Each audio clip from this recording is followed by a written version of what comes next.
सब ने मुफस्सिरीन ने अपनी अपनी बात लिखी। मेरे उस्ताद गिरामी यहाँ फरमाया करते थे, ओ भाई अगर तू दुनिया में अपने बेटे को धूप में बैठा देखे तो तेरा दिल फट जाता है, ये धूप में क्यों बैठा है, इसको शिर्क से बचा, शिर्क अकबर से भी बचा, असगर से भी बचा, खफी और जली दोनों किस्म के शिर्क से बचा। दुनिया में तेरा बेटा धूप में हो तुझसे बर्दाश्त नहीं होता, बता अगर तेरा बेटा जहन्नम में गया तो तुझे कैसे बर्दाश्त होगा, आग में जलता हुआ तुझे। इसे अल्लाह से जोड़ दे, इसे रसूलुल्लाह सल्लल्लाहु अलैहि वसल्लम का गुलाम बना दे। मेरे नबी करीम सैयद आलम सल्लल्लाहु अलैहि वसल्लम ने फरमाया, जब तेरा बेटा 7 साल का हो जाए तो उसे मस्जिद लेके जा, 3 साल तक लेके जा मस्जिद, 10 साल का नमाज ना पढ़े तो सजा दे, 3 साल तक खुद अपने हाथों से ट्रेनिंग दे, उसे मस्जिद ले जा, आदाब मस्जिद बता, उसे नमाज सिखा, तू खुद ले करके जा, भेजने का नहीं कहा। फरमाया जब बच्चा 7 साल का हो जाए तो उसे मस्जिद, बड़ी मेहनत करते हैं हम बेटे को बंगला देने के लिए, बैंक बैलेंस देने के लिए, दिन रात एक कर देते हैं, खुदारा से नमाजी बनाने की भी मेहनत करो। हजरत बाबा फरीदुद्दीन गंज शकर रहमतुल्लाह ताला अलैह की अम्मा कहती हैं, जब मेरा बेटा पैदा होने वाला था तो मैं रब की बारगाह में दुआ करती थी, अल्लाह अगर तू मुझे बेटा दे तो इस तरह का देना, बेटा मेरा हो पर बंदा तेरा हो। ऐ अल्लाह अगर बेटा देना तो इस तरह का देना, मेरे अल्लाह इस तरह की मुझे औलाद देना कि दूध वो मेरी छाती से पिए पर शुक्र तेरा अदा करे। ऐ अल्लाह अगर बेटा देना तो इस तरह का देना कि कुव्वत रोटी रोजी वो जमीन पे खाए लेकिन इसी जमीन पर वो तेरे दीन का सिपाही भी बने, वो मुजाहिद फी सबीलिल्लाह भी बने। हजरत बाबा साहब कहते हैं मुझे शक्कर पसंद थी, अम्मा बड़े जतन करती है बेटे के लिए, बड़ा कुछ करती है, और बेटे रोटी टाइम पे खाना फला का, कहते मुझे शक्कर पसंद थी। मेरी अम्मा सर्दियों के ठंडे मौसम में उठ के मेरे लिए पानी भी गर्म करती, मुसल्ला भी बिछाती और फिर एक पुड़िया शक्कर की बना के मेरे मुसल्ले के नीचे भी रखती, कहती बेटा नमाज पढ़े तो अल्लाह शक्कर देता है। आप फरमाते हैं मैं रोज नमाज की 5 नमाजों के वक्त मुसल्ला उठाता तो पुड़िया शक्कर की मिलती। स्कूल और मदरसे के मैं अपने क्लास फैलों को भी कहता नमाज पढ़ो बड़ी प्यारी शक्कर मिलती है, कहते मैं रोज शक्कर खाता। एक सवेरे फजर की नमाज में अम्मा ने वुजू तो कराया, मुसल्ला भी बिछाया, पर देहात की वो सादी बीबी जिसका सारा काम भी खुलूस पे मबनी था, जो ऑक्सफोर्ड से पढ़ी हुई तो नहीं थी लेकिन आदाब ममता उसे सारे आते थे, जो किसी यूनिवर्सिटी की सनद याफ्ता तो नहीं थी लेकिन बेटे के साथ किस तरह का रवैया इख्तियार करना है ये सारा उसे पता था। कहते हैं सादी अम्मा ने सारे काम किए लेकिन शक्कर रखना भूल गई। बाबा साहब कहते हैं मैं नमाज पढ़ने लगा तब माँ ने यह भी बताया था कि नमाजी के आगे से नहीं गुजरते, नमाजी के आगे नहीं होते। अब अम्मा कहती है मैं मजबूर हूँ, दर्स भी मैंने दिया है, भूल गई हूँ, अब शक्कर रखने जाऊंगी तो पर्दा खुल जाएगा। एक कोने में लग के माँ रोई, बेटे की शिफा के लिए नहीं, बेटे की नौकरी के लिए नहीं, बेटे के अच्छे मुस्तकबिल के लिए नहीं, माँ रोई, आंसू बहे तो कहती क्या है, ऐ अल्लाह मैं इसे अपने आगे झुकाने को जतन थोड़ी करती थी, तेरा बनाने का जतन करती थी। ऐ अल्लाह मेहरबानी फरमा मेरी पर्देदारी कर, अगर राज खुल गया तो मेरा फरीद नमाज ना छोड़ जाए। बाबा साहब कहते अम्मा तड़पती रही और मैंने नमाज पढ़ के मुसल्ला उठाया, पहले पुड़िया होती थी अब तो पूरा दरिया शक्कर का बह रहा है।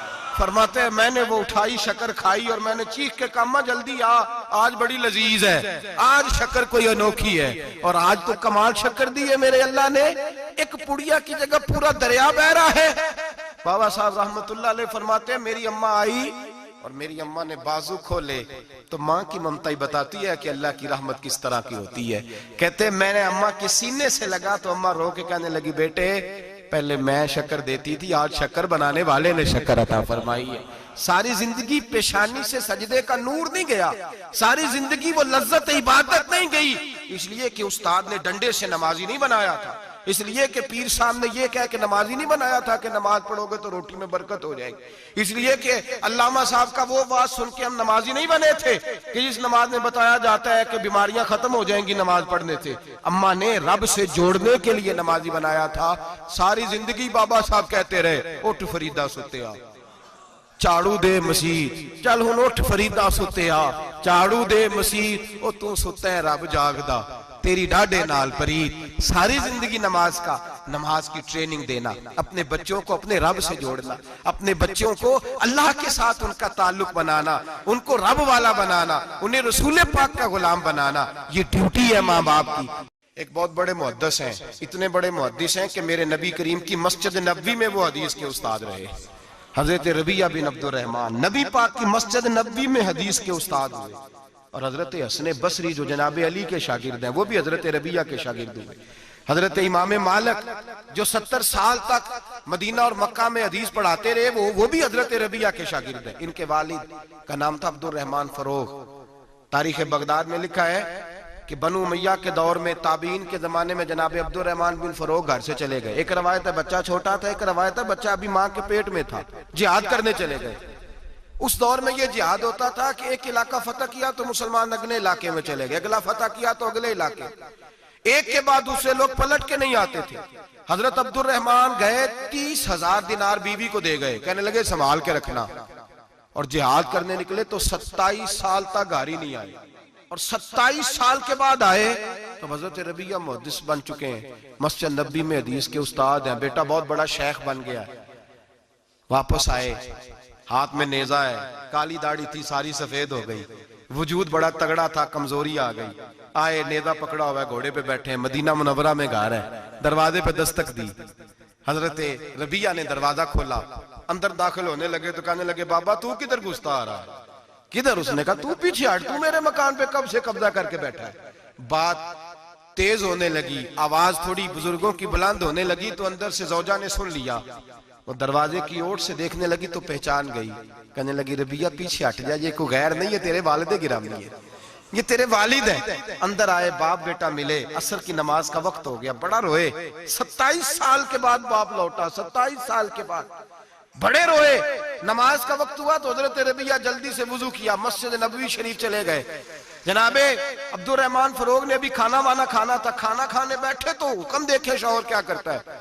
ये नहीं पूछा कि 27 साल हाल क्या रहा, पूछने लगे मैं तुझे 30,000 दिनार दे गया था, वो किधर है? तो ज़ौजा कहने लगी खाना खा लो, असर की नमाज पढ़ के आओ, फिर बताती हूँ पैसे कहाँ है, आपकी रकम बड़ी अच्छी जगह पे महफूज है। कहते मैं नमाज पढ़ने मस्जिद गया, असर की नमाज के बाद मेरे नबी पाक के मिंबर पर एक नौजवान बैठा है। घर में तो उनका अंदाज टोपी पहनने का था ना, सादे आम लिबास में, मस्जिद नबी में जुब्बा पहना है, सर पे इमामा है, खूबसूरत लबो लहजे में रसूलुल्लाह के मिंबर पर बैठकर, नबी पाक के मिंबर पर बैठकर, पता नहीं आपको इस बात की लज्जत नसीब हो रही है कि नहीं, आम जगह नहीं, नबी पाक के हुजूर के मिंबर पर बैठकर नबी पाक की हदीसें सुना रहे हैं, इतना बड़ा मुकद्दर। कहते हजरत इमाम मालिक जैसे लोग, ख्वाजा हसन बसरी जैसे लोग कागज कलम लेके हदीसों की समाअत कर रहे हैं, उनसे दर्स ले रहे हैं। जनाबे अब्दुर रहमान कहते हैं मेरी नजर उठी, कुछ बूढ़ा हो गया था, कुछ उस वक्त वो टोपी में सादे लिबास में थे, पहचान ना पाया। एक शख्स से पूछा यार है तो जवान पर इसके चेहरे की नौरानियत मेरे दिल को भा गई है तो जवान पर इसका हदीसें बयान करने का अंदाज मेरी तबीयत को घायल कर गया। ये कौन है जो नबी पाक की मस्जिद में बैठ के हदीसें बयान कर रहा है? तो कहते इमाम मालिक कहने लगे बाबा जी चुप कर जाओ, हमारे उस्ताद के बारे में ऊंचे लबो लहजे में बात ना करना, देखते नहीं कितने कितने लोग बैठे हुए खामोशी से। तो मैंने कहा मुझे भी तो बता दो ना है कौन? तो कहने लगे कोई अब्दुर रहमान फरोग नाम के बुजुर्ग हैं, ये उनके बेटे हैं, रबिया नाम है। कहते हैं जब लफ्ज कहे तो मेरे आंसू छलक के बाहर आए और मैं हुजूर की मस्जिद में गिर गया और रोने लगा कि यहाँ और मेरे रसूल पाक सैयद आलम सल्लल्लाहु अलैहि वसल्लम के मिंबर पर और मेरा बेटा। कहते मैं तड़प के घर गया और घर जाके मैंने अपनी बीवी को जब देखा तो मेरे आंसू निकल गए। मेरी बीवी समझ गई कि ये मेरे मुहद्दिस बेटे को देख आया है। कहते हैं बीवी रो के कहने लगी मैंने आपके 30,000 दिनार आपके बेटे को मुस्तफा करीम की हदीस का उस्ताद बनाने में खर्च कर दिए। मैंने वो 30,000 दिनार खर्च कर दिए, 30,000 दिनार आपका बेटा मैंने। तो कहते हैं मैं अपनी बीवी की तरफ देखने लगा, मैंने कहा कुर्बान जाऊं, मैं अगर अल्लाह के दीन के रास्ते में था, तूने मेरे साथ नेकी की है, मेरा बेटा भी दीन के रास्ते पे लगा दिया। मेरे भाई अल्लाह से जोड़ा, अल्लाह से जोड़ा उन लोगों ने अपनी औलादों को।